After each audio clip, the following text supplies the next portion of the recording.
Libertários. Hoje nós vamos estar falando sobre os mineradores de Bitcoin nos Estados Unidos, que está saindo toda uma retórica de que os mineradores estão aumentando o custo de energia elétrica no país. Então, primeira notícia do valor econômico: mineradores de Bitcoin gastam até 2,3% de toda a energia elétrica dos Estados Unidos. Realmente o título tem uma intenção de impactar o leitor, mas nós vamos ver se isso realmente faz sentido, porque aqueles que conhecem um pouco sobre mineração de Bitcoin sabem que isso não passa de uma retórica barata. Segunda notícia da Bloomberg: US Bitcoin miners use as much electricity as everyone in Utah, no estado de Utah. Então, os mineradores de Bitcoin dos Estados Unidos gastam o mesmo de energia do que todos no estado de Utah. Então, vamos parar para pensar. Qual que é o estado de Utah? Primeiro, a sua esmagadora maioria do território é um estado desértico e que tem uma população de 3,3 milhões de pessoas em todo o estado. Isso, nos padrões brasileiros, é o que seria o Rio Grande do Norte, que é um estado de médio para pequeno porte no Brasil, certo? Então, é disso que nós estamos falando. Estamos falando de um estado praticamente totalmente desértico, com uma população de 3,3 milhões de pessoas. Voltando aqui para a notícia, nós vemos que se realmente fosse importante o custo de energia e as emissões que estarem aumentando, os próprios mineradores não têm interesse em ficar em um lugar que a energia seja cara. Aliás, é justamente o contrário. Os mineradores de Bitcoin, eles procuram lugares em que a energia ela é mais barata, para que eles tenham um lucro, uma rentabilidade maior. Então, a gente vai para essa terceira notícia, que é realmente a mais importante. Mineradores de Bitcoin ou de criptomoedas vão começar a ter que reportar o uso de energia nos Estados Unidos. Então é isso, pessoal. É a questão do controle, não tem nada a ver com o preço, até porque os mineradores buscam as regiões que têm o preço mais barato.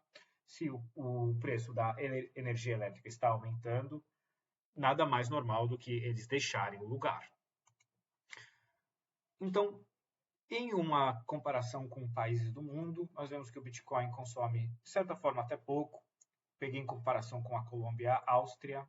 A Áustria, que é um dos países da Europa que mais gasta energia, ou mais desperdiça energia na Europa. Temos a Alemanha em primeiro, o Reino Unido em segundo, França em terceiro, Itália, Holanda, Suécia e então a Áustria.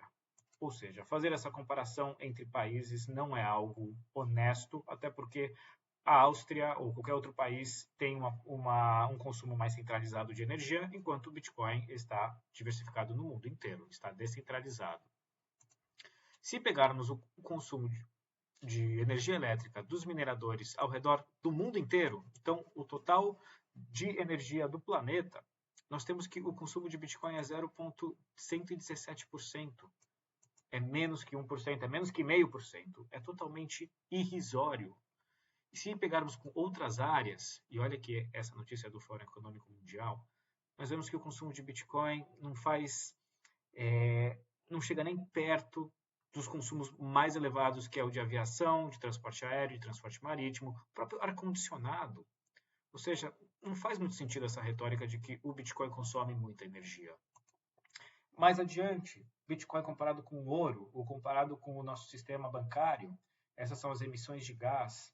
Imagina quantos computadores ligados têm os bancos no mundo, e os caixas eletrônicos, máquinas de cartão de crédito. Não chega nem perto do consumo do que os mineradores de Bitcoin consomem.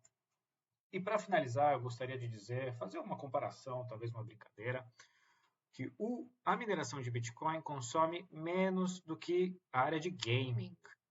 Nada contra os gamers, eu mesmo sou um gamer, sou um deles, mas que fica a reflexão de algo que produz valor contra algo que produz meramente entretenimento. Ou seja, no final das contas, você acha que essa retórica de que o Bitcoin está aumentando o valor da eletricidade é verdadeira ou não é verdadeira? Ou ela simplesmente não passa de um controle estatal através da manipulação de notícias e manipulação de informações? Fica aí a pergunta, eu já tenho a minha resposta.